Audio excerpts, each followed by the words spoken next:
right, everyone, I want to introduce you to Mike Roberts. Mike's a real pleasure to be here for me. And I need you to understand why. Mike is from my youth group when I was a youth pastor way, way back in the dark ages.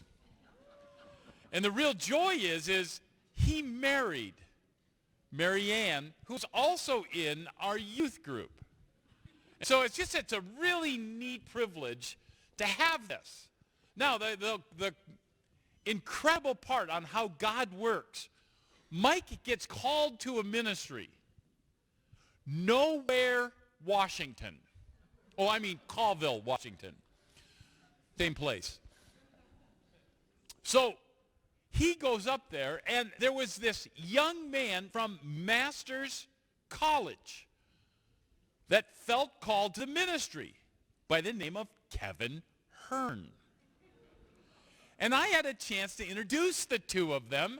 Kevin and Mike went on to minister together as a team for 9 years there in that town.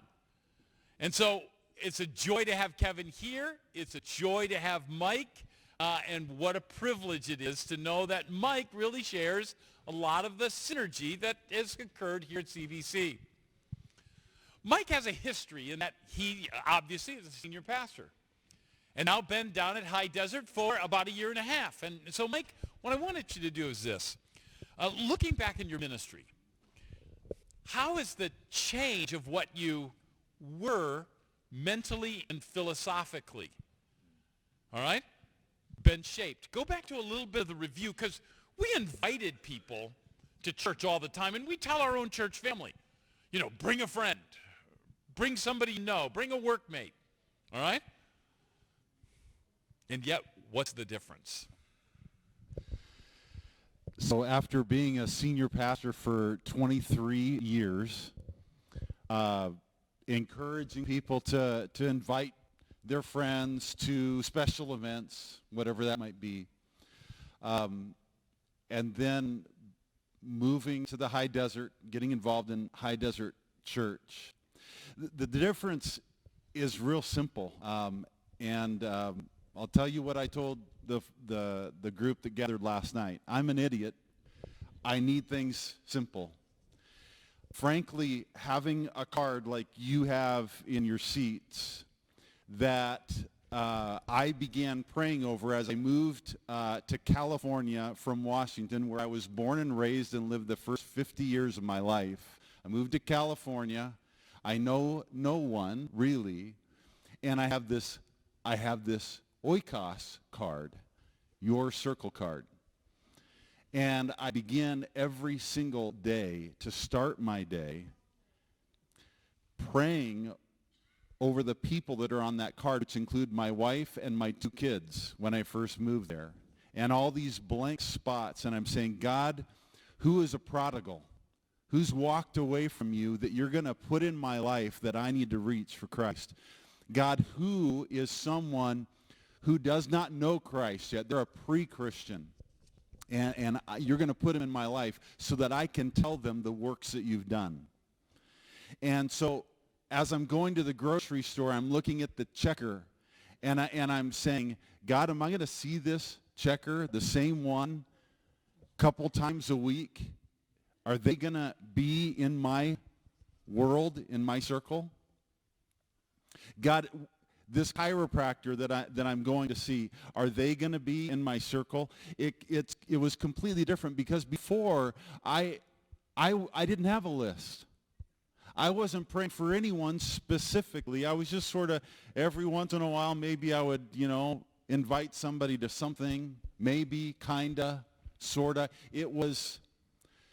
I knew what I was supposed to be doing, but there was not the intentionality, there was not the clarity that I now experience every single day, because my list is growing. There are more and more people on that card that I'm praying every morning for, and when I go through my day and come back at the end of the day, I'm saying, God, now use the investment of my day to bring them, to draw them to Christ. Can I tell a story? Am I going to stop it? All right. One of the coolest things that happened very early on is my daughter got transferred with Starbucks up to one of the Starbucks in the high desert. And she got to know her coworkers and asked if she could bring them over to the house, because we bought a house with pool. One requirement my wife had is, if I'm moving to the desert, we must buy a house that has a pool. So we have a house with a pool. My daughter says, I want to invite my coworkers over. And my daughter's now 19, 20 years old. All of her coworkers are 20-something years old, and they are unbelieving 20-something-year-olds. And you know what unbelieving 20-something-year-olds do when they come to people's houses at night with pools? It was a little uncomfortable, frankly. But I had a decision to make. Do we really believe that because this is my daughter's oikos and we are supposed to reach them for Christ, we've got to help, we've got to join in on that? So we invite these people over to our house. They had a great time. We interacted with them. It was a great night.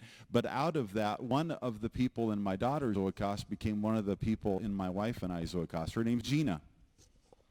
She lived just down the street, and she had never been to church, and we've been praying and investing and inviting. She house sits for us when we're gone. She watches our dogs and sleeps in our house. She's come to our Christmas services at church this last year for the very first time. The other day I saw Gina. She was out pushing a stroller. Her sister, who's not married, has a young baby, and Gina helps watch over that baby, and she's pushing the stroller. And I just sent Jeannie a text. Hey, saw you out pushing Atlas. How's the little guy doing? How are you doing? Anything I can pray for you about? Gina doesn't know Jesus yet, but she's going to, because she needs him. And she's just responding more and more and more. It's changed the way that I see us reaching the world for Christ. My world is now 8 to 15 people that God has supernaturally and strategically placed in the best seats of my life. They're right in the front row. And they get to see what God is doing in my life, and it just changes everything. You said something interesting. Now I'm going to take on a tangent, all right? You see, you tied yourself with the oikos thinking of your wife and your daughter, all right? So it's not just going out there and serving on your own. It's about us meeting together and then going out and being all by ourselves for the rest of the week, doing our thing and then coming back together, all right? Talk briefly how that is partnered, not only within the card itself, but how does that work itself out in life? Let's start with your family. You see your family as intrinsic partners. Do you pray for them right along with the unsaved? My wife's a school teacher. Again, every morning, my prayer time begins with my card. So my wife serves on a third grade team, and all but one of the teachers she teaches alongside of do not know Jesus. And they are on the front row of her life. So yes, I pray for my wife every single day. God, would you allow them to see your work in her life? And would you give her the ability to invest, make an investment for the gospel's sake in their lives today? God, you've put supernaturally and strategically children in that class that just get the front row seat to what you're doing in her life. God, would you help her represent you well today? It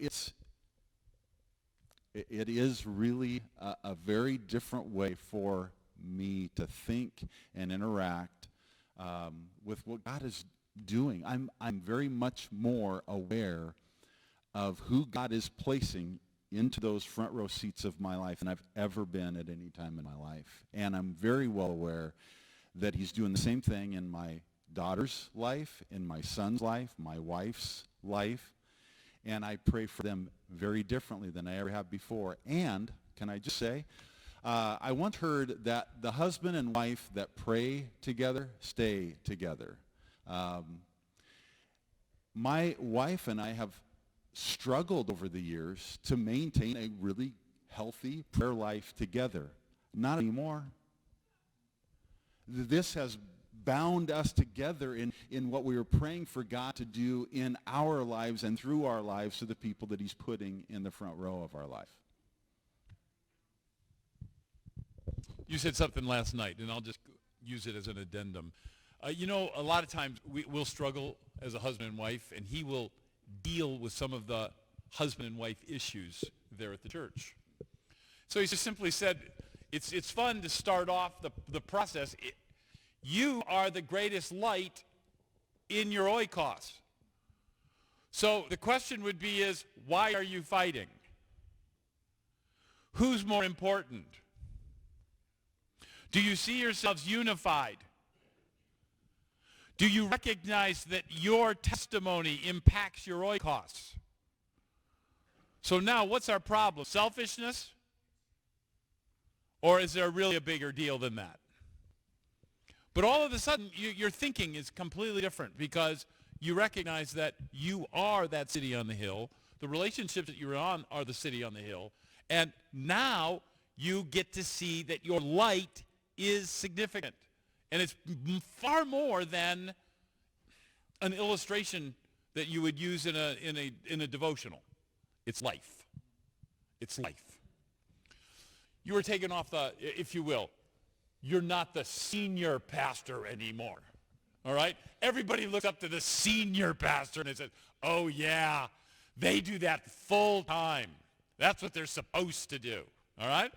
Well, there's a very real sense in which, in coming down to a mega church, and even though there's 159 people on the staff, give or take 5, all right? So there's a sense in which you can hide and be Clark Kent instead of Superman, right? So how does oikos force you on a day-to-day basis to create that connection, if you will, specifically with Jesus Christ, so that it's working out in your neighborhood? How does that change your thinking?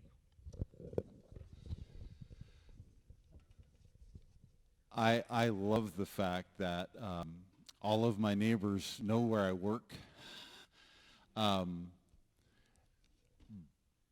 even more so, because I'm not Tom Mercer, I'm just one of the guys. I'm a lot more like you these days than I've ever felt in 23 years of being a senior pastor. It's been it's been a wonderful change. Can I go back to Washington before I moved to California? As God would have it in his sovereignty, I actually was not in ministry for a time. I stepped away from my last church with nowhere to go. And when a guy with a master's of divinity steps away from a church with nowhere to go, and that's what he's been doing for 23 years, all he can do is drive Uber, Airbnb his house, and take care of the rotisserie chickens in Costco. And so that's what I did for about 6 months. And it was a delight to go to work at Costco every day and come home smelling like you can imagine a person who works with rotisserie chicken all day in the back of Costco. The finest perfume that I know. What are you talking about? Lovely. But the guys at Costco had a front row seat to what God was doing in my life. And all I can tell you was that season of life, it was one of the more difficult seasons of life. And I could have felt like that was that me just surviving was all I needed to do was survive. But here's the thing: God wanted to display his power in my weakness at that moment.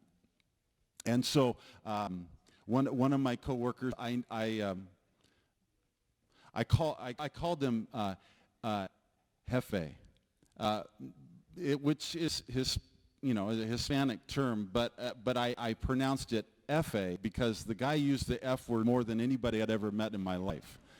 And so my family ended up saying, "Oh, so how is Effer today?" And sorry if that's just too crass for you this morning, but honestly, seriously, I didn't realize the term was so versatile. The most versatile word in the English language. And the amazing thing is you go into Costco and Effer is there every single day to see you. And my only concern was, God, how can I invest in his life? Because I prayed for him every single morning, along with the rest. But did I go off on a tangent? I'm sorry. I think I got lost it. It's a blast to be a part of High Desert Church and not be the guy, but be in a place where I can just, frankly, I'm free enough in ministry that I actually spend very intentional time hanging out with people from the other side. Yeah. And again, what I wanted you guys to see is simply this. Some of you will come in and say, well, I can't do that.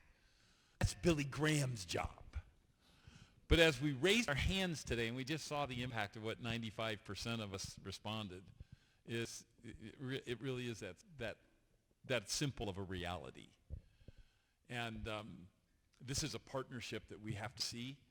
And that's one of the reasons why on your card, there's partners. And they are part of your oikos.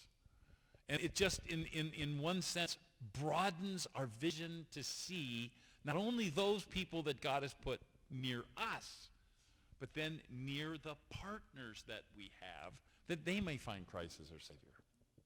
So family, if you will, be in prayer for now phase 2 of this idea that we have the privilege to reach our household, our oikos, our circle, with the gospel message of Jesus Christ. And God's going to use you, sometimes in a planned way, and sometimes in spite of, and will use you.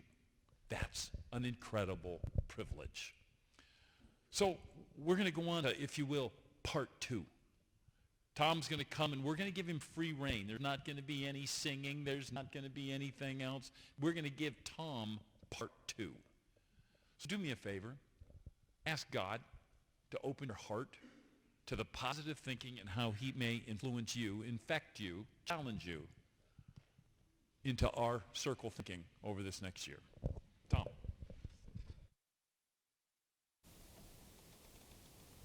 All right. Well, let's thank these gentlemen. Thank you, Mike. Thank you very much. Thank you, Beat.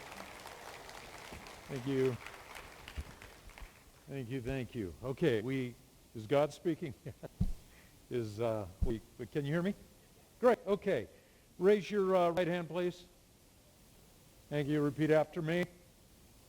I promise not to be offended by anything you say today, Tom, in Jesus' name, amen. All right, put your hands down. See, we just took the pledge and we prayed all in one fell swoop. I may have to refer back to your pledge as we walk through the next few minutes together, because I'm going to push on some institutional thinking that you have about church. You can take it or leave it. I share it humbly. I think what I tell you is right. If I thought what I was going to tell you was wrong, I tell you something different.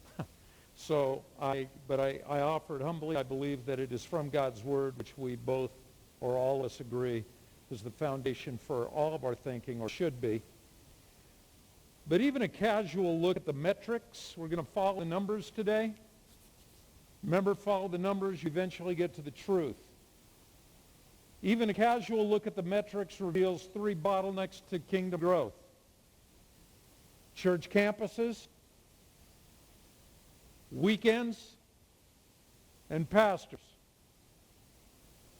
Let's close in prayer. All right. You say, Tom, that seems a little weird because we've got 4 campuses. We're all meeting this weekend and being led by pastors. So we're going to process that a little bit, but I want you to keep in mind the metrics because when you look at church growth and campuses and weekends and pastors, you recognize the church, the Big C church, has a systemic problem in our culture. Consumerism is a problem. See, we all are the problem because we love to consume. Churches are perceived as restaurants. You ask the average Christian, you're new in a community, where are you going to go to church? I don't know, I want to find a church where I'm well fed. See, churches are now a restaurant chain. Some churches moved into the resort category where, a whole family can come and the whole family's spiritual needs can be met. They can come and spa for the day. We provide an entertaining show. We are able to share political ideas we resonate with. We are able to hear music that we grew up with. And pastors become celebrity chefs. We're dishing out all the spiritual nourishment we can because Lord knows we don't want to be chopped. And we're afraid if we don't do our job well that our clients will run across town to another restaurant where there's better food. See. We live in a world where Christians are proud to say their church is famous. We like to drop names. I used to be a name dropper. Then my really good friend Billy Graham told me it was a bad idea, so I stopped that.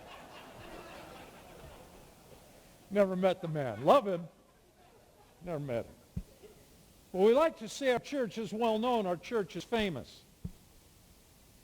We want our pastors' names to be invoked at national gatherings of our denominations. I mean, let's face it, we live in the world of the celebrity church, where people can shake a pastor's hand and say, Pastor, I can hardly wait to come back next week. And our focus is on the weekend service. That's church. It's on the weekly event. That's church. See, we're going to go to church. And we've forgotten that we are the church. Our primary goal is to fill up this building. Hopefully, do your job right, Pete. We might be able to fill this place up a couple times every weekend. Might get a raise if you do that, because we'd love that.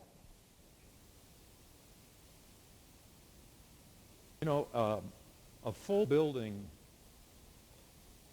as a goal can be crippling. As an outcome, it can be exciting. But as a goal, it can be crippling.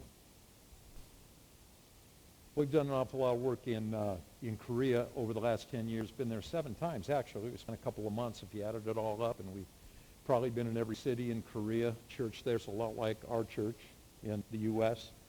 There's a lot of consumer-driven systems there as well. And so first time we went there, I kind of figured it out. I got in the car, picked Cheryl, my wife, and I up every morning about 7:30. We drive 2 hours, and we didn't even leave the city of Seoul. We drive 2 hours through incredible traffic, find our place to train that day. Later in the afternoon, hop back in the car, go back to the hotel, have dinner, get up and do the same thing multiple days before we came home. First day, I'm getting in the car, and Steve Kim is my host, and he says, today, Tom, the church where you will present is the 11th most influential church in Korea. Wow, I'm honored. Sounds cool. Next morning, we get in the car. Today, Tom, church you present at will be the fourth most influential church in Korea. I said, oh, we're moving up the food chain here. That's pretty good. Next day, now it's the 15th most influential church in Korea. Finally, I said, Steve, you guys have a fantasy league for pastors here? What's going on? And then I got home from that first trip, and as is the case probably for you after you've been gone a few days, you got a big pile of mail on your desk or in your mailbox, and I come to my office and there's a big pile of mail, and on top is a magazine article, cover article, 10 most influential pastors in America. And I thought, we've met the enemy. It's us. Jim Collins is a business writer, so just got to keep that in mind. But he wrote an article entitled, Forget Strategy, Build Mechanisms. Just going to read a quote from the article. He said, almost by definition, an enduring great company has to be built not to depend on an individual leader. Because individuals die or retire or move on. What's more, he says, when a company's identity can't be separated from the identity of its leader, it can't be known for what it stands for, which means it sacrifices the potency of being guided by its own core purpose. His conclusion, the charismatic leader model has to die. So what do you replace it with? The task that the CEO is uniquely positioned to do, designing the mechanisms that reinforce and give life to the company's core purpose and stimulate the company to change. And then he talks about how charismatic style CEOs in the business world understandably find it hard to let go of the buzz that comes from having an intense, direct personal influence. In other words, in the world of corporate America, when the CEO becomes a celebrity, the company suffers. Same thing's true in the church. The point of the article is you got to stop building your identity on a personality and start focusing on mechanisms. James Clear put it this way. He said, you never rise to the level of your goals. You always fall to the level of your systems. That's why Jesus gave us from the very beginning of the church a system to follow. See, oikos is not simply an idea. It's certainly not a program. If you think this is an evangelism gig, it's not. It's a perspective. It's a way to see the world around us. If you think this is an evangelism program, it will work exactly as well as the last evangelism program you tried, which didn't work. Because evangelism is not a program. It's a purpose. And there's a big difference. 40 years ago, as youth pastor, I attended a seminar where Dr. Win Arn explained this principle. At first, as I shared with the leadership team last night, it really bothered me, kind of ticked me off, actually. I grew up in a ministry family, and I'd never heard this principle. That bothered me. I went to Biola University, which is a wonderful Christian college, or university now, then it was Biola College. The graduate school, Talbot Seminary. I was already, when I heard about this principle, I was already in a vocational leadership role at a local church. Never heard the principle. I was ticked off. I certainly didn't think I knew everything about ministry. But I will tell you this, I knew enough that if what that guy was saying was true, then I missed the bus. Every bad idea starts out as a good idea. And so I sat there that day wondering if what this sounded like as a good idea was really that good. And so with my senior pastor's permission, I applied the principle in how we engineered our youth group. And the youth group blew up from about 6 kids to about 300 in a couple of years. And I could break it down for you. I mean, we had a blast. Kids are wired for the oikos principle. They're wired for relationships because we're created in God's image.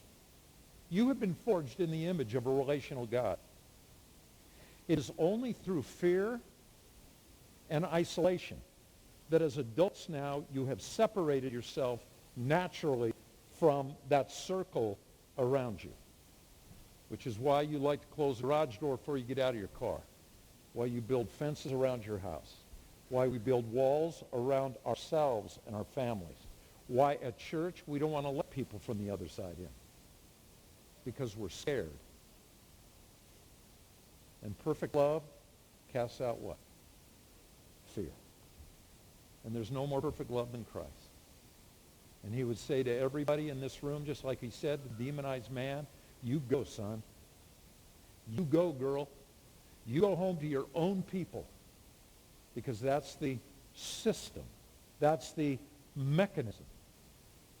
Anyway, we put this principle to the test in that youth group, and it is what it is.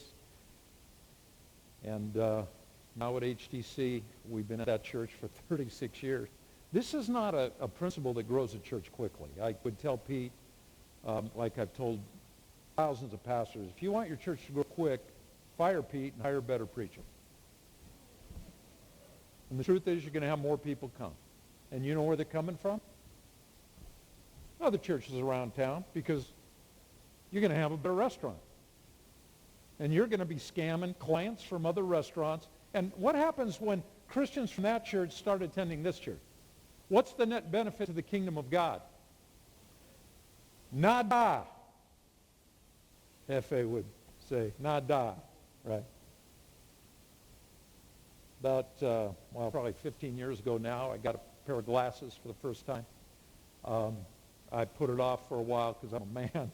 My wife said, baby, you need to get some glasses. I say, I know. And it was right after that near miss on the freeway that I finally decided, okay, I'm going to go get some glasses. And as the doctor is putting them on the bridge of my nose, you remember that moment? It was astounding and, no pun intended, very clarifying. And he put the glasses, and for the first time in a long time, I could see so clearly. I did not know how poor my vision had become until I could see clearly again for the first time. For me, that was the Oikos principle. Andy Stanley has a great line in his book, Deep and Wide. He says, time in erodes awareness of. The longer you're in a particular system, the less likely you are to understand why it doesn't work very well. And that's why we're going to blow up some ideas in the next few minutes. We just want you to work better, that's all. You know, the parable of the vine and the branches. I mean, being cut and thrown in the fire and burned, that doesn't sound like a good time. But that wasn't the point of the parable. All Jesus wanted to do was prune them. So we just want to do a little, snip, snip. We just want to prune a little bit here and a little bit there and get us focused on the purpose that God has called us to fulfill. You may have read the same research I've read. Church attendance is on the decline. It's getting worse. Everything we've invested in church resources, and you can Google this, church resources, and you'll get like 1 billion hits. We are better resourced today than we've ever been in the history of the church, and yet church attendance is on the decline. And I'm thinking, how is that even possible? When pastors go to leadership conferences to somehow become new versions of Andy Stanley and Craig Rochelle, and we can't even get people to come to a church service. Latest numbers tell us 20%. 80% of the people you pass on a Sunday morning, they ain't going to church. Mike and I were at Starbucks this morning. Lady made the mistake of saying, what are you doing today? I said, we're going to church. She said, oh, I forgot it's Sunday. I said, we work at a church. You'd be surprised how many people forget it's Sunday. I thought it was pretty funny. I don't think she was laughing, but anyway. The good news is this. In the New Testament, the church is not a weekend service. In fact, the English word church comes from the Greek word ekklesia. The word actually means called out ones. It's a group of people. It's us. The word we use for church comes from the German word Kirche, and that designates a street address. That is what this building is. And I'm not suggesting that we change the word we use to describe the groups we lead. All I'm suggesting is we have to remind ourselves the Great Commission was not given to non-believers. Jesus never told them to come into a kirka. He told the ecclesia to go into the world. That's the amazing thing about this church family. You don't have to go anywhere. Problems already have solved. People say, I can't share Christ. I don't have an outgoing personality. Perfect. That's why Jesus gave us an income strategy. In the New Testament, word oikos is that, well, it's two things. It's either a physical dwelling or the people who live in that house. And so contextually, you kind of have to work through the text, figure out which one of the usages of the term oikos is intended by whoever wrote the document. But whenever there are relationships being discussed, Jesus is referring to those people, those 8 to 15 people who right now, as Mike said, are sitting on the front row of your life. Picture your life as a theater. And it's full of people. You know, we talk about, sorry about that. We talk about our 8 to 15. Sometimes people say, oh, I got a lot more people on my oikos. Okay, whatever.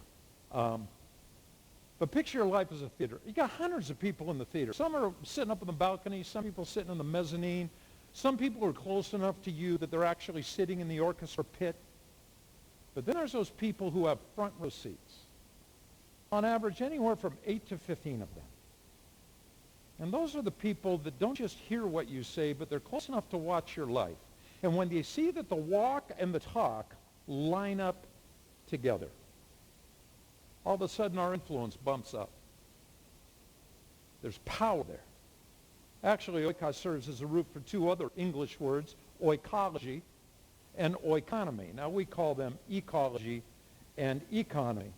But oikology is the science of interactions in natural communities, examining the web of life, the interaction between plants and animals and rocks and gases, all that stuff I don't understand. That's oikology. It's the interaction, natural communities.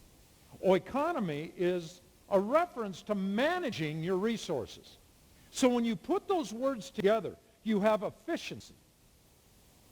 Because the oikos principle provides us the challenge to better manage what God has given us in our natural communities. I got no argument with the pollsters. I think the research, though, is reinforcing our focus on the wrong issue. Because I would suggest that 100% of people in this country attend church every day. Even though 20% only come into the kirka, 100% are interacting with the church every day, with the ecclesia who's been called out of these kirkas. Church isn't a place you go. Church is a people you know. That's all. And so the people who live in your community in Medford and don't have a personal relationship with Christ and will not be attending church in this building anytime soon, they're still going to go to church every day this week. What did Jesus say? You got two people that come together in my name, we're having church. And you might not, I might not, Pete might not be on the stage that they're watching in a weekend service. Big whoop. Jesus didn't build a celebrity church. That's the thing. I think when Jesus said, I'm going to build my church, there's something really important to recognize there. You don't have a church. This isn't your church. I don't have a church. I grew up in a ministry family. I didn't even want a church. I had enough problems already. We don't have a church. Jesus is the owner of the church. He bought the church with his own blood. He's the head of the church, the CEO of the church. He's not the chairman of the board. He is the board. And even though we love to participate, never confuse the privilege of participation with the pride of ownership. This is not your church. Title of a book coming out soon. Actually is, but anyway. So we're just privileged to be a part of it. One of the perks of ownership is that Jesus gets to decide how he wants to build his church. And, you know, I look at what he said, I'm going to build my church. And how did he frame it? And the gates of Hades, oh, they're coming down. And I'm thinking, oh, not most of the churches I've been in, the gates of Hades aren't coming down. In fact, the walls are going up. That's because they're building their church. You want to build your church, knock yourself out. Just don't blame Jesus when it doesn't work. I'm grandpa, 10 grandkids. Our oldest is now 14, just started high school. I know what you're thinking. How could you possibly be that old? So when Cade, our oldest, is like 2 years old, I get to babysit. First time, Cheryl, my wife, beautiful wife, she is greatest grandmother on earth. And so it was always Cheryl and me. This is the first time I was going solo, right? So it was just Kate and me. So we're at their house, and he's jumping on the couch. And I said, hey, bro, don't jump on the couch. You could hurt yourself. He said, no, it's okay. Bounce, bounce, bounce. I said, I don't think your mom would want you to jump on the couch. He said, no, my mom lets me. Bounce, bounce. I raised his mother, so I was pretty sure that wasn't 100% factually correct. And so I said, are you serious telling me that your mother lets you jump on the couch, bounce, stop bouncing, look at me, serious as could be. I'll never forget the next words. Well, when she's in the room, she doesn't let me. And when she's not in the room, she does let me. And he was serious. And his logic was so airtight. Where was his mother? Oh, she's out the room. So, of course she lets him. How that worked, I don't know. So Jesus is here. He gives us a strategy to change the world. And while he was here, we worked that strategy. But over the last 2,000 years, we've gotten away from the strategy, which is why I ask pastors, you got an intentional strategy to bring people to Christ? You'd be surprised at how few pastors are able to say yes. But then I ask the few who do the next question. So, how's that working for you?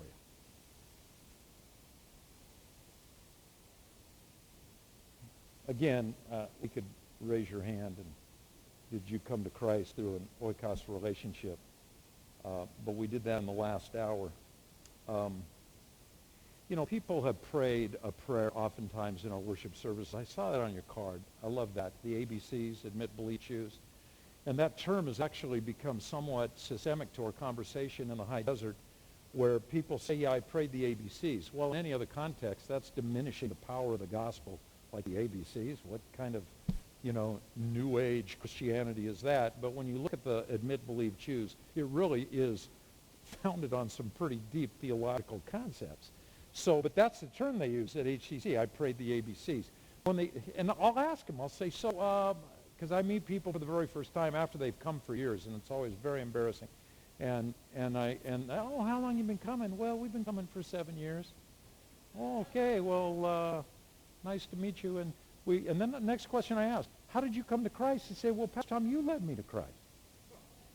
I say, well, how's that possible? I just met you. I don't say that. No, that would be very unkind. I think that. And yet what I say is, oh, well, tell me how that worked. And they say, well, it was about, 4 or 5 years ago. You remember that message you preached? I don't remember the message I preached last weekend, bro. I can't tell you what happened 4 years ago. So, and I'll just tell you categorically as my new friends, never begin a question with me with the word remember.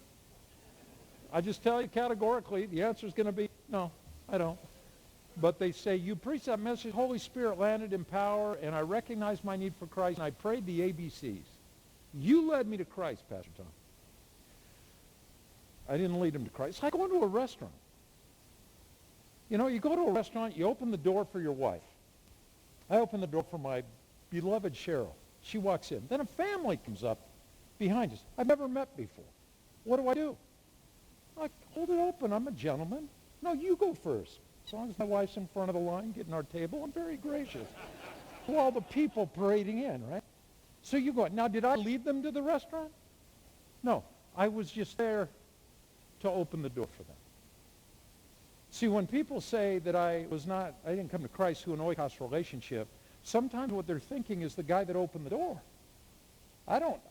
It's a privilege to open the door. I'm amazed the Lord uses me at all. If he uses me to open a door for somebody, I'm all about that. But I don't want to know who opened the door for you, man. I want to know who led you to Christ. I want to know who prayed for your bad self when you were being an idiot for the last 25 years. I want to know who had conversations in the dorm room with you late at night during that season when you were questioning your faith and wondering whether you should even make a commitment to Jesus. I want to know who led you to Christ. Turns out it's never a what. It's always a who.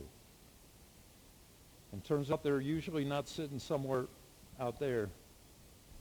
They're sitting right in the front row. 95% 95 is a shutdown metric.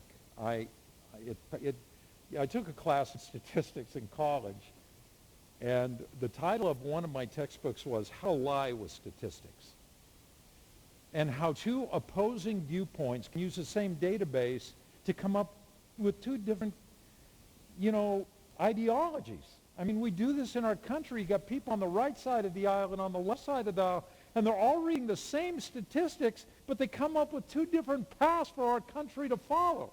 You've got denominations. We have the same database. We have the written word of God.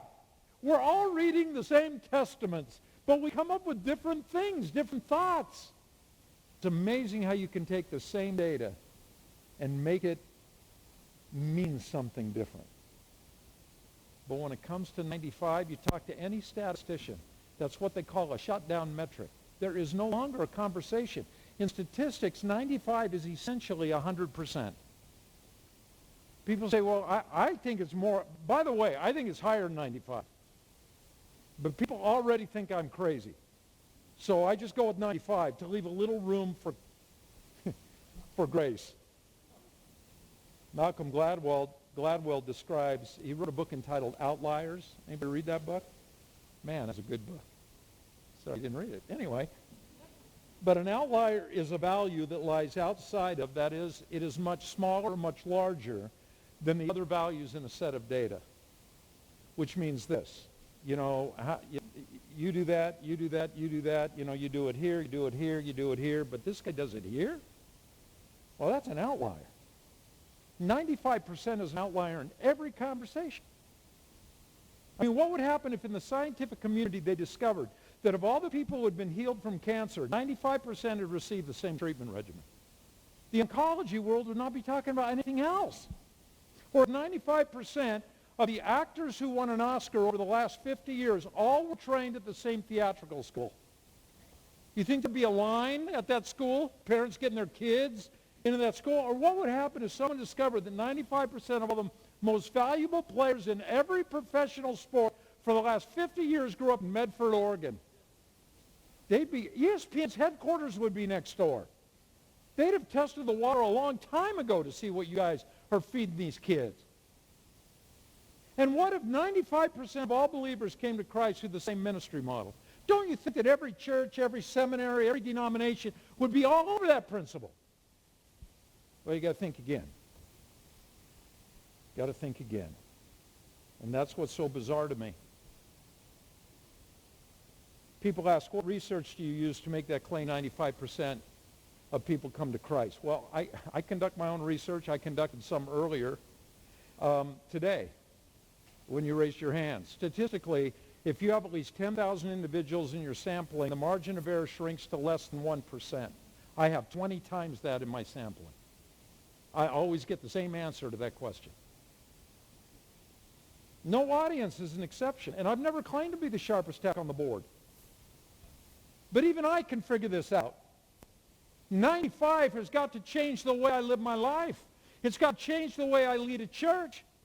It's got to change the way, as Mike said, I go about my day. And we are obligated to share Christ with anybody at any time. There is no doubt. But remember, without two people's permission, no meaningful conversation ever takes place. Cold evangelism, that is sharing Jesus with someone you haven't previously known, that can provide very powerful experiences in a very small percentage of conversions. And then we love it when there's a dramatic conversion like that, and God just worked this miraculous connection of people that had never met each other, and there's this story, and we parade those stories on Christian media, in the publications. We have them as centerpieces of our evangelism sermons, and the people sitting out in the pew, sitting out in the chair. You're thinking, I wonder why that never happens to me. Because it seldom happens to anybody. Over 95% of the time, God uses ordinary people like you and ordinary people like me and ordinary circumstances like ours to build his kingdom. And that's why Jesus said to the demonized guy, go home to your own people. See, we don't have a church. Jesus, he would never trust us with a church. But we have our own people. Told Zacchaeus. Now he's leaving. Salvation has come to your oikos. The politician's son. Again, I know we're kind of rifling through these passages like we did earlier this morning, but the tactics that Jesus taught are very simple to change the world. Get saved and go home. And it continues throughout history, throughout Christian history. The church in China, there were approximately 500,000 believers in 1949. 500,000 believers in China. We have Luke Chow's on our team, and he's the student leader at our Apple Valley campus. He's a high school pastor, essentially, at our Apple Valley campus. His father writes theological books for the house church in China. I mean, he's just all about it. I shared this statistic in a workshop he was in. He came up afterwards and says, that's just so dead on. 500,000 Christians in China in 1949 when the media was shut down. People said then the Chinese government shut down the church. Let's just kind of take a step back, deep breath, bro. Nobody has the pay grade to shut down the church except the head of the church, and if he doesn't shut it down, it's not shutting down.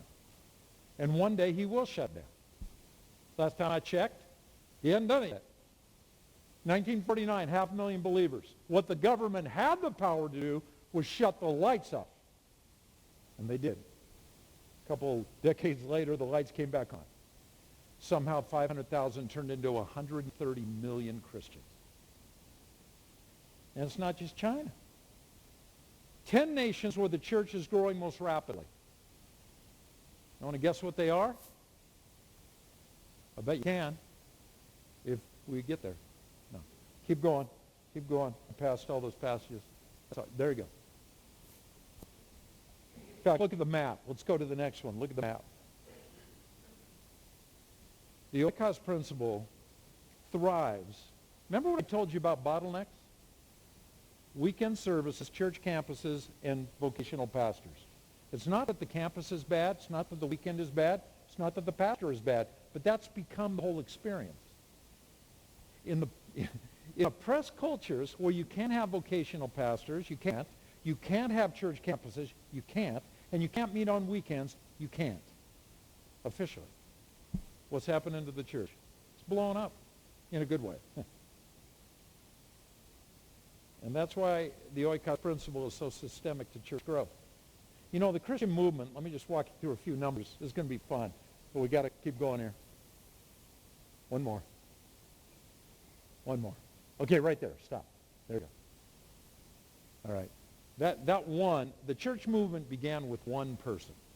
Again, we know who that is. That was Jesus.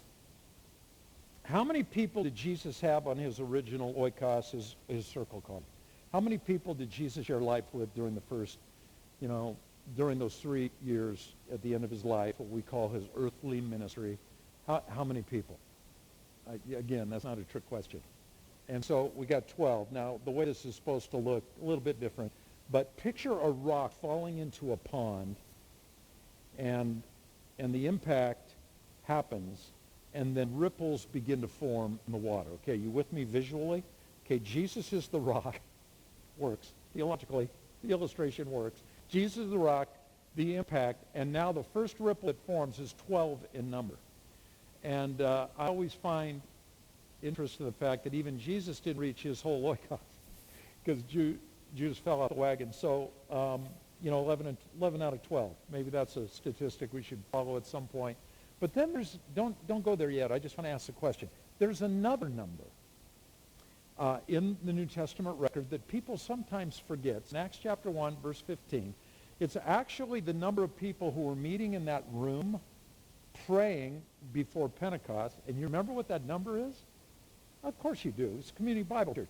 You remember that number is 120. Now, here I am. I'm Dr. Luke, and I'm writing the book of Acts, and I'm a doctor, so I'm metrics-driven anyway because I'm a data guy. And so maybe his interest in numbers, he just inserted the actual number. But I'm thinking if I'm writing the book of Acts, the number's not important.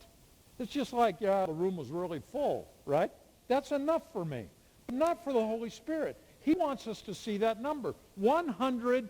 And I'm thinking, Isn't that fascinating that this second ripple of church growth moved from 1 to 12 to now 120? And you might recognize that number 12. Well, it's a little more than 8 and a little less than 15. Just saying. Anyway, so now we got 120. That number 120 is probably the number of people who received the Great Commission. Those were the people who were really in. And I'm wondering, thousands, we read about it this morning, thousands, tens of thousands of people heard Jesus preach. Thousands of people were fed by Jesus. So many people were healed by Jesus. So many lives were affected by Jesus. When all the dust settled, how many could he count on? 120. Yikes. Why is that? Because every one of those 11 guys had an oikos. Now, I'm thinking, as I look at, let's go to the next picture. 300 million people alive in Jesus' day on the whole planet. So he's going to build his church, right? 300 million people alive in the day, which means, one more time, there's one Christian for every 2.5 million non-believers. Okay? 120 with 300 million people, one believer for every 2.5 million people. Can you imagine what Jesus said? Okay, we're going to divvy up responsibilities now. You take your 1.25 or 2.5, you take your 2.5 mil, you take your 2.5 mil. What would people be thinking? What would the 120 people be thinking? Jesus, how are we going to do this? See, I often say this to folks. If you think your job is to witness to everybody, you won't witness to anybody, which is why you don't. It's just too much. What do you do?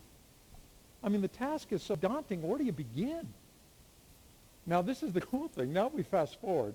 There are over 7 billion people in the world today. 7 billion. And yet the ratio has dropped from one believer to every 2.5 million non-believers to one believer to every 9.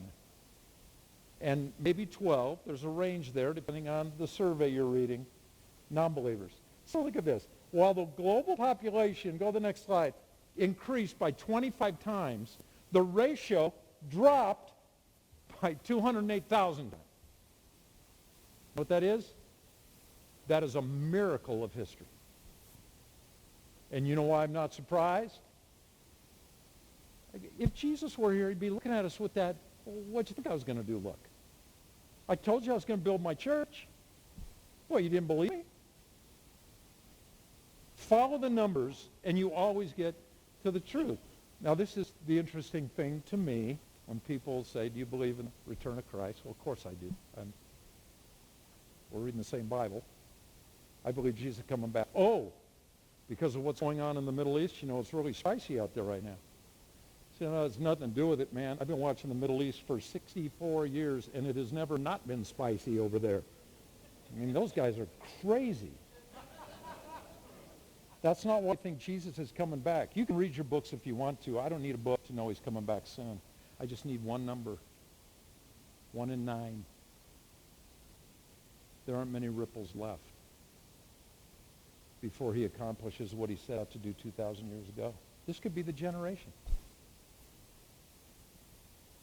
that experiences the rapture of the church, the return of Christ to this planet. So this is the question I have for you today. Just walk through it really quickly because I know you're tired of listening to me. Who's in your oikos? I mean, if this is the system that Jesus gave us,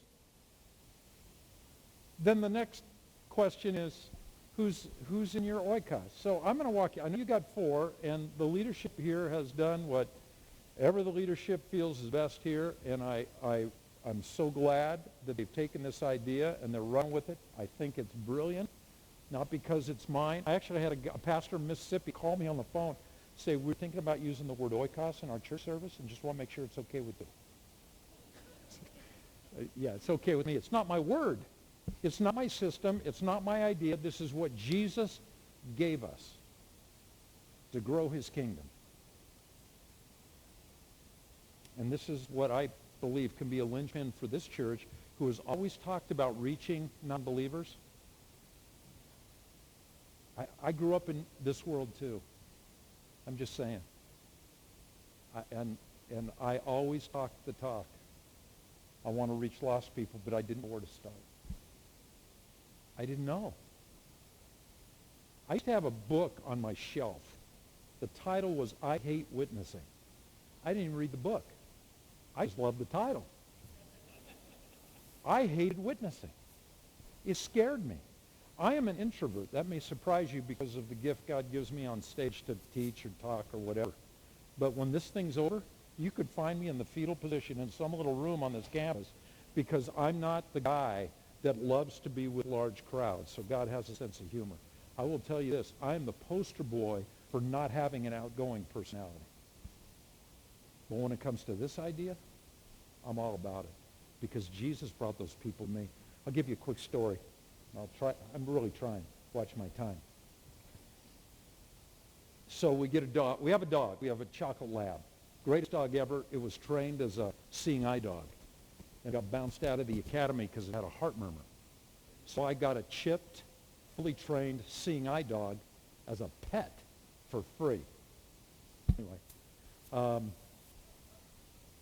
So we want a companion for Haas. So we get Joe. Some of you guys remember Bonanza? Okay, we're tracking. So we get Joe. Joe is demonized. Joe is jacked up. I don't know. I think it was a meth problem with his parents. I don't know what's going on. So I tell Cheryl, Joe's not going to live until the sunset today unless you call a dog trainer. And after thousands of dollars of damage in our backyard, she Googled best dog trainer in the high desert, or Yelped, I guess that's the website. Best dog trainer in the high desert. I said, don't do that.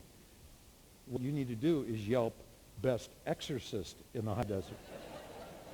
And so anyway, long story short, guy drives up my driveway, 12 lessons. It's a lot of money. 12 lessons. He drives up my driveway. I'm sitting there with Joe, trying to hold him back, and he pulls up, and he trains Joe for that first of 12 visits. I'm impressed. Guy was good. And so after the first lesson, I said, oh, so Jason, this is how you make a living? You just go to people's houses and you train the dogs? And he said, well, everybody else comes to me. I just came to your house. I said, well, I ought to come to you. Why'd you come to my house? He said, because my wife goes to your church, and she told me I had to. So there we are, stuck with each other for 12 visits. 30-minute training session, which turned into another 90 minutes of talks about growing up in Texas and being raised by abusive father and not knowing what to do with his 5 kids. And you know what happened? After the first couple of visits, I went into Cheryl. I said, this is a setup, baby. I mean, I just added a new name to my card. And today on every Saturday night, you will see Jason and his wife and their 3 oldest kids sitting about right there where you are, bro, in the blue shirt, sitting in that row. He gave his heart to Christ. And he and his entire oikos believed. You know what? A list is important. That's why we say make a list. I know it sounds ridiculous. It almost sounds condescending to say you can't remember the people that God has supernaturally and strategically brought into your life. I'm sorry if it sounds condescending, but remember, you took a pledge. But you're an idiot. And so am I. And that's why we make lists. I told the guys last night, I make a list about one thing. Cheryl calls me, says, bring home something from the store. I say, okay, let me write that down. Because if I don't write it down, what will I do? I'll remember. Even if I remember to go to the store, I'll be walking in the store. I don't want to call, Lord. I don't want to call her because she's going to say, you should have written it down.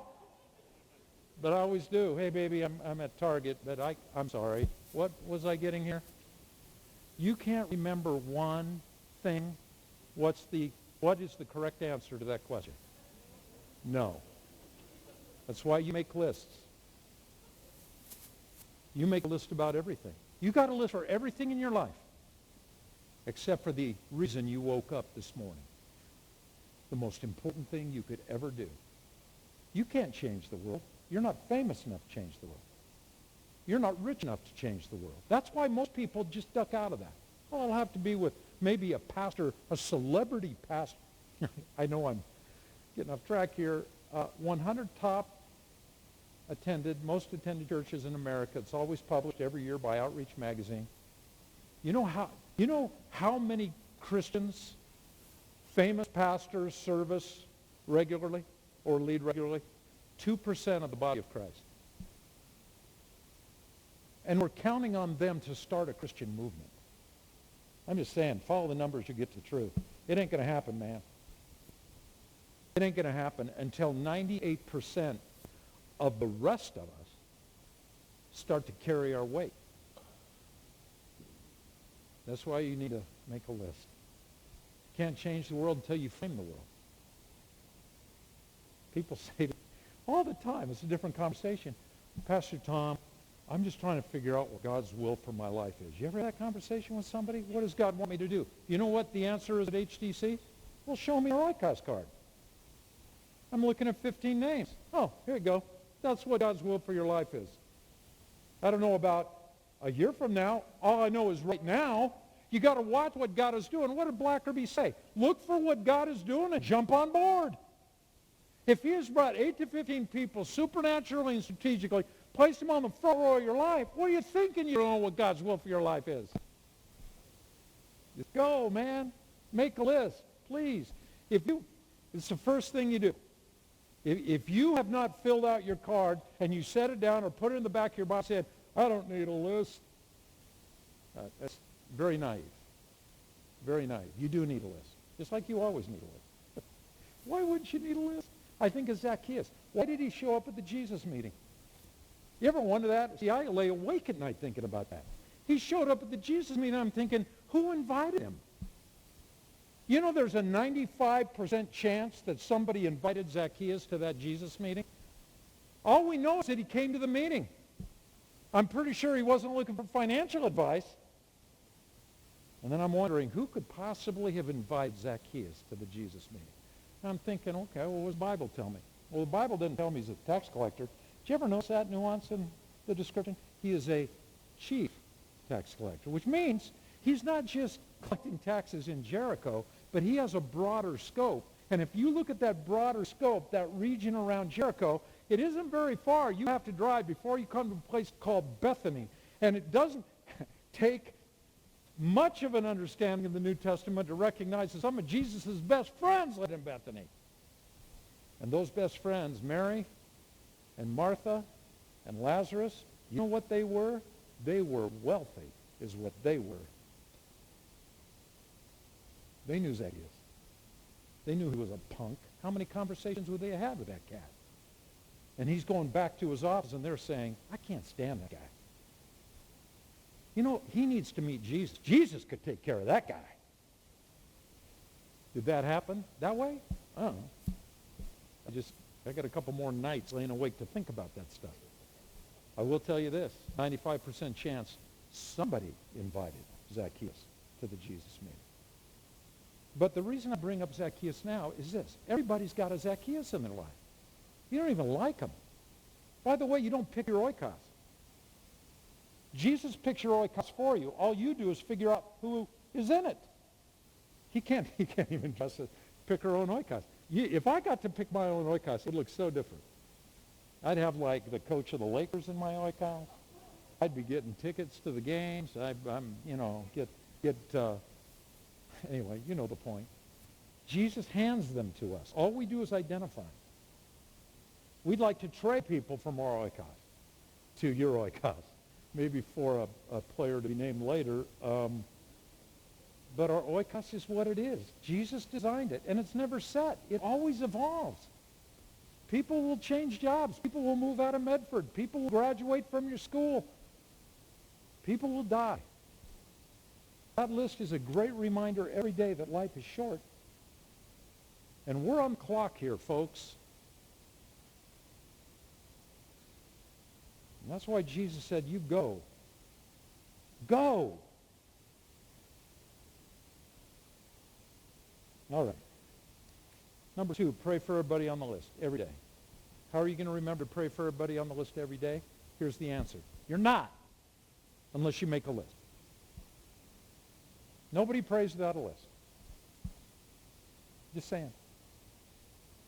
Some of you are wondering, why, Pastor, why is my prayer life so lethargic? You don't have a list. It's the simplest answer in the world. And the list, and you have different categories on your card. They're not all non-believers. Some are already Christian. Cheryl, like Mike said, his wife, his kids are on his list. Cheryl, my wife of almost 40 years, top of the list. Last thing I need is for Cheryl to go south. And I'm not talking Latin America here, but I've seen a lot of ministries crumble because of that. So I pray for her. And every time I pray for Cheryl, it's a prayer for myself. See, it's an evangelism prayer if they're non-believers, and it's a discipleship prayer. Because every time I pray for my neighbor who's a Sikh and doesn't know Christ, I'm praying that I would be a better Christian. That I would have the answers. I don't even understand the Sikh religion. But he's on my front row. How can I not now do my research to figure that out? I have now been given an assignment. Every prayer for someone else, a prayer for yourself. I pray for Cheryl. Lord, that, like Mike said, got the others in her world, et cetera, et cetera. And then I pray for me. Cheryl's great, Lord. I don't know why you stuck her with me. But she deserves a better husband than me. No, I don't want you to find her a new husband. But what I want you to do, Lord, is I want you to help me become the man she thought she was marrying 40 years ago. That's what I want. When I pray for my kids, Lord, they need a better dad than me. I want to always be their dad, but I just want to be a better one. Help me to love them better. Help me to be a better example, a better mentor for them. You understand that when you pray for them, you're praying for you. And this is a cool thing. You're not saying, hey, Lord, give me more money. That's the way you used to pray for you. Now you're praying for you selflessly. Because you're praying for yourself for them. You are finally becoming an outwardly focused Christian. Even on the things you ask for yourself. Man, it's weird.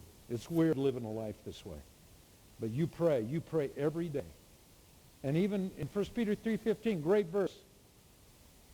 Lord, help me to know you better. Help me to understand your word better so that I can give an answer to everyone who asks me why I live my life the way I live my life. I got a 7-year-old, we got 5 granddaughters, 5 grandsons. 7-year-old granddaughter for the first time in her life in public school. She cried when she heard that every school doesn't teach kids about Jesus. And then she cried harder when she heard she had to go to one. And so she's there, and this kid comes up to her. It's just last week. This little 7-year-old kid comes up and says, why are you the best student in the class?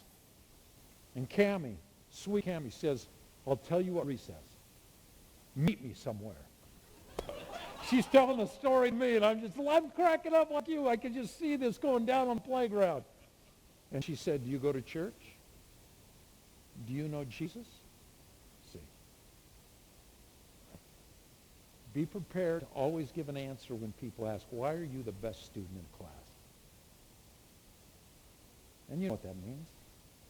I was in a board meeting on the weekend, and we have a board report, because it's a large staff, and our board doesn't know everybody personally, and even our staff, they don't know personally. And so every month we bring in a staff member, and they give an oral report to the board. Every month every staff member writes a written report to the board, but every month we get an oral report. So one of our campus's children's directors, Julie McMicken, Mike knows her, was in there, and she explained to the board how 2-year-old kids are taught the oikos principle.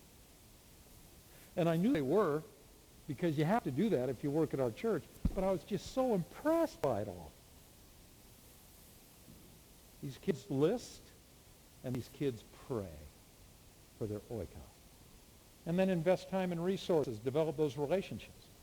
See, this is an investment. It's going to take some sacrifice. See, when I say investment, a lot of you guys are thinking, when I hear the word investment, We're talking about money. We're talking about retirement maybe. We're talking about getting a return on investment. It's exactly what I'm talking about, but not financially. What's the return on investment you seek?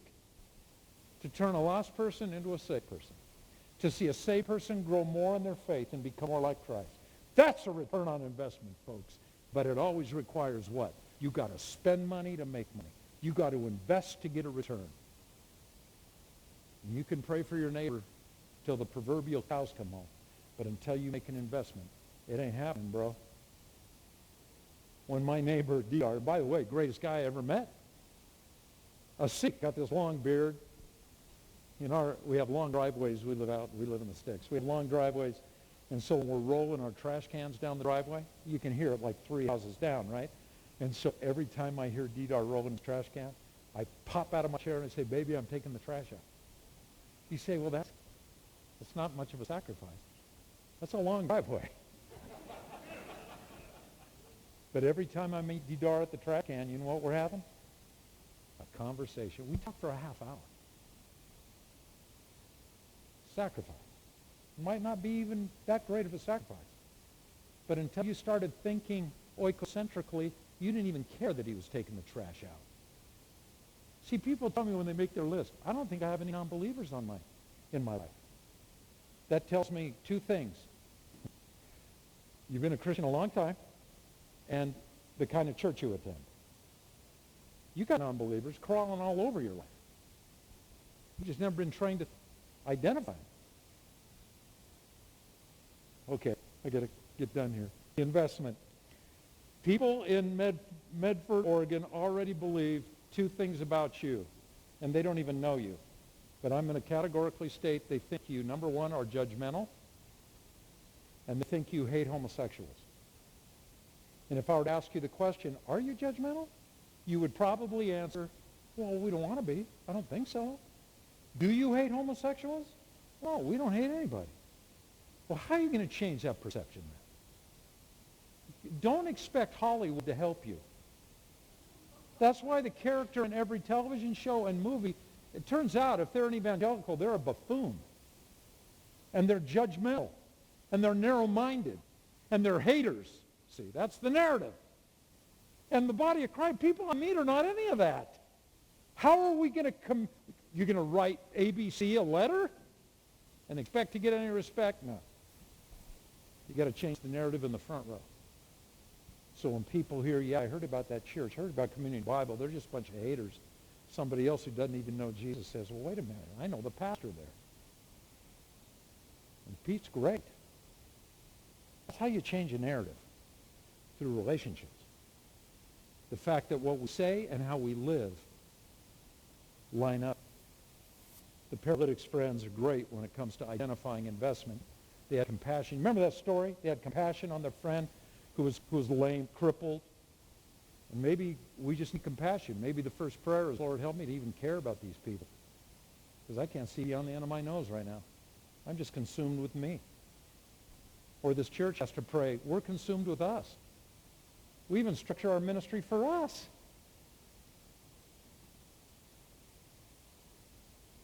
They had faith.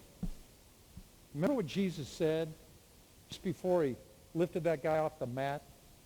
When Jesus saw their faith. See, that's what generated the whole healing.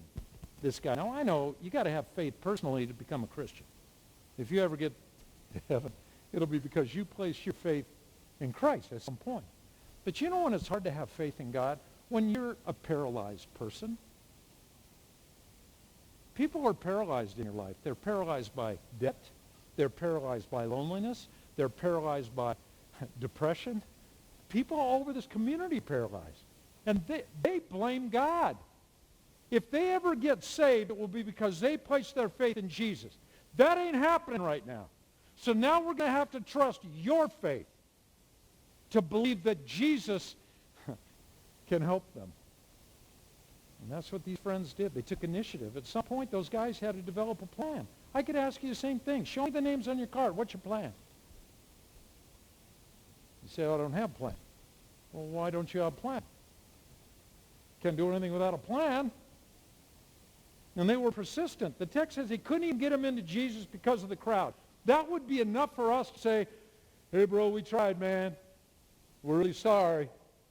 You know, too bad. Sucks to be you. We can't get you into Jesus. I mean, look at the crowds. We did all we could. They were persistent. In fact, they were not only persistent, they were innovative. I think one of the four guys was a contractor. I think as they're kind of lamenting the problem, he's like looking around and he's saying, you know, I'll bet you right there where, you know, the joist comes together with beams, and I bet you if we cut a hole right there, it would not come down on everybody in the room, and we'd be able to lower him. And the other three guys are saying, are you crazy? You can't just cut a hole in some dude's roof. And the contractor says, we can. If we want him to see Jesus, we can. And then there was sacrifice. You know, we talk about investment. I think there was a contractor. I think there was like a rich guy, too. And in the conversation, he said, don't worry about it. I'll pay for the repairs. And their friend came to Christ. And he was healed. You know what that's called? It's called investment. See, you get a list and you pray and you invest. And then number 4, in my world, and I know we have 5, so you guys, you're brilliant. You do your thing. But in my world, it's we invite. Now, what's new with this message? All right, you guys, we're having Christmas this year. Let's invite our friends and our family to come. You've heard that every Christmas for your whole Christian lives. And it's not just Christmas, it's everything else you do. You know, we're doing a series in Hebrews. We're doing a series on the family. We got a special speaker coming in. We got a concert. We got a comedian. Bring all your friends. Bring your oikos. And nobody ever does. You know why? Because you can't start any strategy on step 4 and expect success. You try this at Christmas. I'm a grandpa. I got 10 grandkids. I'm broke, basically, especially at Christmas time. And we buy all this stuff, and I got to put it all together the night before on Christmas Eve. Papa is going crazy trying to figure out all these instructions and all these diagrams. And there are times I think I know what I'm doing. I start at step 4, and then I realize, oh, man, shouldn't have done that. And I have to go back to the beginning. The reason you don't invite is because you have made no investment. The reason you don't invest is because you have not been praying. The reason you haven't prayed is because you can't remember to. It's because you don't have a list. I know this sounds harsh. And it's not meant to. It comes from a very humble, am I a nice guy? It comes from a very nice guy. But honestly, I just get tired of people who talk big about how they want the world to know Jesus. But they won't take the system that he gave us, the simple system. I was talking to a friend of mine. He was very bothered by being oikocentric. In fact, he said, I'm Christocentric. I said, okay. But I think to be Christocentric, you have to see the world through Jesus' eyes. I said, just come to a workshop. He said, I'm not into that principle. I said, you don't have to be, but at least come to a workshop so you know what you're saying no to. So he came. After the first break, he comes up. He and his wife sit right back there. He comes up and he says, hey, Pastor Tom, I'm in. I said, what do you mean you're in? I mean, all you've been telling me for weeks is that this is not something you think is right. I said, what happened, Glenn? He's become one of my really good friends. Glenn said, well, it was the weirdest thing. I was sitting back there listening to you talk, and my wife leaned over to me and she said, I can do this. And he said, the light went on. Would Jesus ever give us something we couldn't do? Well, of course he wouldn't. And of course he didn't. The invitation. Got to invite him. I don't know what the statistic is. It's like 90-some% of Christians say they think it's important to invite their friends to church, but haven't. And I'm thinking, why haven't they? Because you never start anything on step 4 and expect success. And so, and then people say, well, I invited them and they didn't come. Okay. You had a flat tire. Did you stop driving? Your team lost a football game. I'm a UCLA fan. I know what that's like all the time. Does that mean you stopped following the team or going to games? You had a bad meal at a restaurant. Raise your hand if you had a bad meal at a restaurant. Okay, me too. Does that mean we never go to a restaurant again? You know, I invited them in the past, but they're just not interested in spiritual things. Well, they're not ever going to be until you get them on your card and you start praying and you start investing and you keep inviting. And this is the way it normally works, folks. And I'm going to tell you a real quick scenario, and you could punch in the names. But you invite your friend to come to the Christmas thing, and, oh, we'd love to come, but yeah. And you know it's not a reason, it's just an excuse. They don't want to come. Okay, it's a free country. They don't have to. And so Easter time, you invite them again. Oh, we'd love to, but soccer season, you know how difficult. But you just keep listening and praying and investing and inviting. And then one of these days, you say, hey, we're having a special family deal. Would you like to come? Yeah, we were talking about it. Maybe we should come. And you don't even think you heard them right. They said no so many times, you're like, I'm sorry? You want to come? Yeah, we've been talking, we've been thinking, maybe it's a good time. No, the kids are getting older. And you go home, you tell your wife. You say, they're coming. Why? Well, I'll tell you what. Because you've been making the investment based on your prayers and the fact that their name has been on your heart every day. And now, and I'm no new age guy, so this isn't like the age of Aquarius or any of that stuff. I'm saying now the stars have aligned. And their need, for whatever reason, you didn't even know what's going on, but for some reason their need has exceeded their excuses. And they're raising the white flag. And they're saying, we'll come. So they come. Afterwards you say, so, what'd you think? Oh, it's kind of weird. It's not like the church we grew up in. Hey, well, would you like to come back? Yeah, we might. We might come back. And they do. Second time, third time. A few months later, you're at lunch with families because they're your friends. And the kids are screwing around down here, and you got the wives talking over here, and the guy leans over and he says, hey, man, I just got to tell you something. You know that prayer your pastor prays at the end of all the services at church, that ABC thing? Yeah, I know that thing. Just want you to know, man, I prayed that prayer today. And then you're going to sit down back in your chair, and you're going to experience a feeling you have never felt in your life. Because you're going to realize for the very first time why you woke up today. That you have fulfilled your purpose. You've taken the message to your people. And you know what? They used to be afraid. Not anymore. Now they're amazed. Because you made an investment. Because you've been praying. Because you made a list. And then step 5 is just prepare. Prepare as church. I told the men and women last night at HTC Church the weekend. Remember, they're in so many contexts, they're bottlenecks. Pastors, weekends in church buildings. Why is it not always true? Because some pastors use the weekend in a church building to prepare their people to fulfill their mission. I just want to say categorically, you could go to church every week, go to a small group every week, and serve in the nursery until you die and never fulfill your purpose on this planet. Because all of those things are only preparing you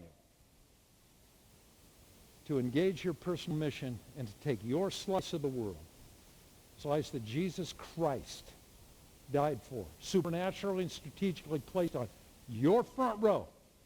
And now every week you show up, you're saying, man, Pete, my front row asked me a question last week, and dude, I could not answer it for the life of me. I need to learn more. And that's what church is. I believe church is a support group for people who want to change the world. And Jesus said go. And we can talk discipleship all we want because the Great Commission is about making disciples. But I will tell you this, don't forget the first word, because until you go, you're not a disciple maker. And again, it's just a beautiful process, man. You don't even have to go. Just open your eyes to the harvest. It's all around you. Ah, man. Anyway, I'm done. Father, thank you. We just love you. And we know that you love people. We know God sent you, Jesus, into this world to turn lost people into saved people. And we call ourselves Jesus followers. I pray that we would follow you, Lord. Let us follow you. And I know where we'll end up. We'll end up with sinners, with lost people, because that's where you go. And that's what you do. And I thank you, Lord, for that and including us in your plan. In Jesus' great name, we pray. Amen.